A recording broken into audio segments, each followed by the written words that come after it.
Story 1. Am I the a-hole for making a joke when my friend told me she was pregnant? My friend Alice, fake name, 32 female, and her husband have been trying for a baby for about 3 years. I, 29 female, am child-free, but this has never caused a problem in my relationship with Alice. We would often joke about this difference, with me telling her stuff like she'll miss all the disposable income when she has kids, and her comparing my dog to a human kid. Neither of us got offended with this joke, and it was all in good fun. On Friday, Alice, a couple other friends, and I went to lunch, and Alice told us that she was 3 months pregnant. I jokingly said, "I'm so sorry, let me know if you need a ride to the clinic." Alice flipped out and called me an insensitive bee. I told her that I was joking, but she wouldn't hear it, and she ended up leaving. She hasn't responded to my texts and calls ever since. Our other friends are staying out of it and don't want to give their opinions. I understand that my joke comment would come off as rude if I said it to a stranger, but Alice knows me, and this is how we joke with each other. Am I the a-hole?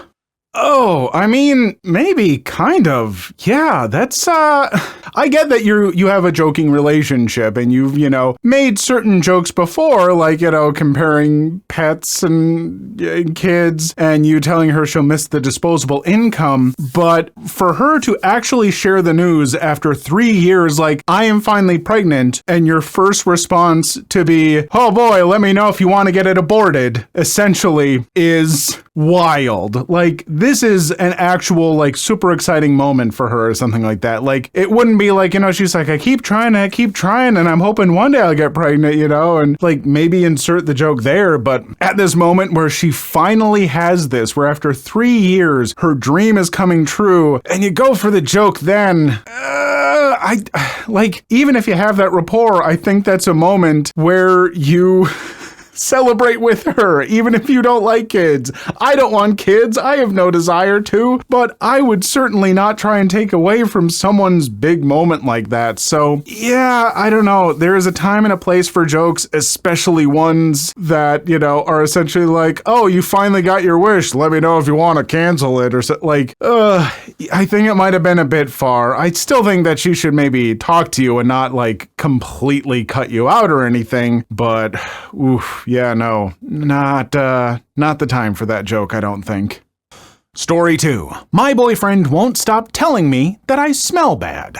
I've been with my boyfriend for over a year, and everything has been great except for one thing. Every single day, at least once, he will tell me that I stink and smell of BO, body odor. When we met, I showered every day, applied regular deodorant in the morning, brushed my teeth 3 times a day. Now I'm so paranoid about smelling bad that I shower at least twice a day. I apply new industrial strength deodorant every few hours. I have a reminder on my phone, perfume, and I brush my teeth anytime I eat or drink something that isn't water. I feel like I'm going crazy. I didn't think I smelled bad in the beginning, and I don't think I smell bad now, but I obviously smell bad to him, right? I'm that weirdo that keeps sneakily smelling their own armpits. I've been to the doctor, and he said there's nothing medically wrong. It has honestly gotten to the point where I literally shove my armpit in my friends' and family's facing, ask if I smell bad, and they all say I don't smell like BO at all. One friend even said I smelled too clean, like a Lush store. I'm getting so paranoid. He won't cuddle or anything when he says I smell. I really don't know what more I can do. Update. I waited for him to make a comment this morning so I could talk to him. It was less than an hour after waking up and he said, "God, you stink." I had already showered and put on deodorant. I snapped and asked what exactly was he smelling, because at this point I'm one of the cleanest people on the planet, and if I still smell bad to him, then we should just break up. He got all panicked and upset. I eventually got out of him that this is what his father always said to his mother. Apparently his father told him that it was a surefire technique to have a woman never leave you because she will feel too low to cheat, will only love you, and will always be clean. Needless to say, his father is wrong. He's packing his things and moving out of my house today. Okay, good. We have an answer, because this is what I was going to say that he was doing. Like, I was going to say, this sounds like a person trying to make you feel like worse about yourself so that you'll never leave them. And turns out that's exactly what this a-hole was doing. And I don't care if it's the way he was raised and his father taught him this, so he's just like, this is just what someone does in a relationship, right? Like, no, you can just tell, like, oh, you make them feel too low to cheat on you and they'll only love you. No. anyone can piece together, oh, this is a bad thing to do. This is a scuzzy way to keep someone from ever leaving you. What a gross person. I would be absolutely livid if someone did something like this to me. You don't do anything like this. That just, holy crap. I hope this guy has learned a lesson because he's lost someone in their life who went way beyond what they should have to try and please him. And I feel so bad for the damage done to her self-esteem over the course of a year. Oh my gosh. Folks, if someone is doing stuff like this to you and you don't understand it, be aware that they might be a sleazebag and, confront them about it. Because even if by some chance she did kind of smell, then there should be a discussion why is it? What can I do different? I'm cleaning way more. Just whoa.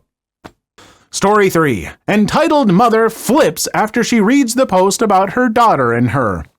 Hello again. I posted a story about my aunt ruining my sister's birthday the day before yesterday. Turns out she or her daughter is on Reddit and are subscribed to /entitled parents and read the story. This is what happened last night. Entitled Mom, who's my aunt. Entitled Child, her daughter. S, my sister. Entitled Mom called my dad last night at about 11 when my dad was half asleep. Entitled Mom, how could you do this to us? Aren't we family? Why did you shame us like this? It was so many years ago. Couldn't you just let it go? And my dad has no idea what she's going on about, so he asks her what has happened. To which she tells him that we posted on Reddit about my sister's birthday. My dad doesn't know and doesn't care what Reddit is and asks, what's the big deal? Entitled Mom, wow, so your daughters do things without telling you? You should keep an eye on them. Don't let them get out of hand. You should have taught them manners. My name just exposed us and shamed us online. Dad, what are you saying? How did she expose you? She hasn't even talked to you in years. Entitled Mom, she posted a story about us, and as soon as Entitled Child read it, we knew it was about us. I haven't divulged any names in that story, not even mine. Dad asks me if I did that and why. So it took a total of 15 to 20 minutes to explain to Dad what Reddit is and what I did. I tell him that I've just narrated a story and haven't exposed her identity in any way. So Dad just hands me the phone so I can explain it to her. As soon as I say hello, Entitled Mom starts screaming at me so loudly that it can be heard outside the phone. Entitled Mom, you B, how could you do that? Who do you think you are? You poison my child and then make it up as if I was overreacting? Take that post down now and apologize for it on that subreddit. If you don't, I know I'm gonna sue you. What the F? I'm so angry that I just say no, I won't do anything of that sort, and that I would like to see how you can sue me all the way from California. Entitled Mom then proceeds to call me and my sister a W and similar things. My dad takes away a phone and asks her to not ever contact any of us again and blocks her. So, hey there, Aunt Sheila. Hope you all read this.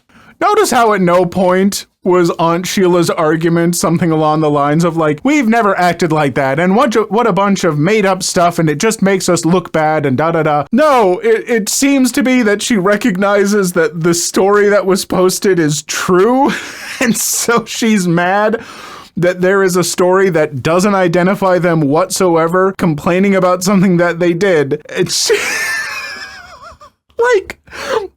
basically, she's calling them up to be how dare your daughter post about what a-holes we are. She's telling the world that there are a-holes in it, and nobody could possibly know that it's us, but we know, and we're mad.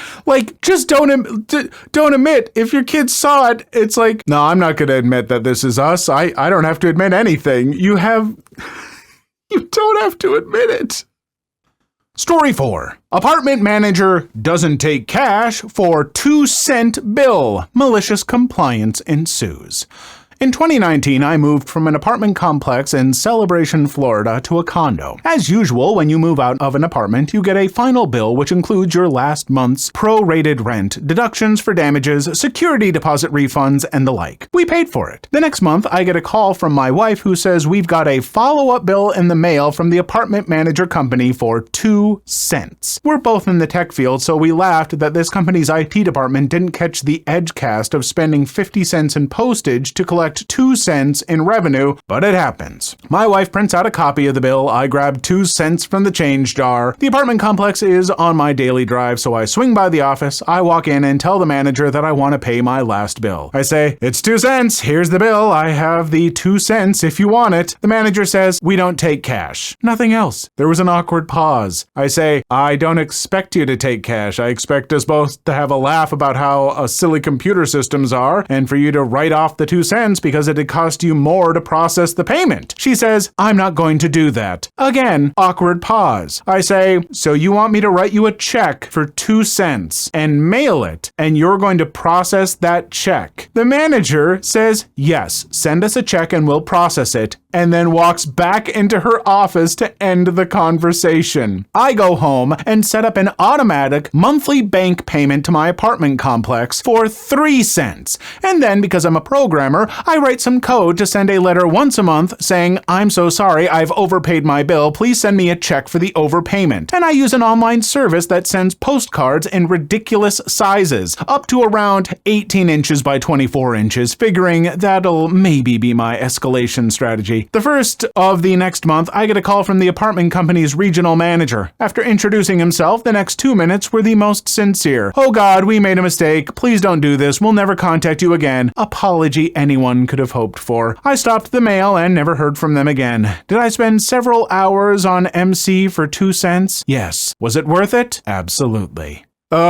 This is the kind of stuff that I point to when I say that, like, landlords and apartment managers and that stuff are just the worst sometimes. I'm sure some of them out there, some of you are probably lovely people, but so many of them are pricks like this, and I can't stand it. Oh my gosh. Like, they're lucky that you weren't more malicious about this. Just for 2 cents. You couldn't look at that and say, "Oh yeah, it's 2 cents. This is very, very silly." Obviously, there's a way to go into the system and just waive a fee of 2 cents, because it would be absurd to demand that. You'd have to be an absurd, stubborn a-hole of a person to demand that. But it's a landlord or a manager, so the chances of them being an a-hole are higher than usual.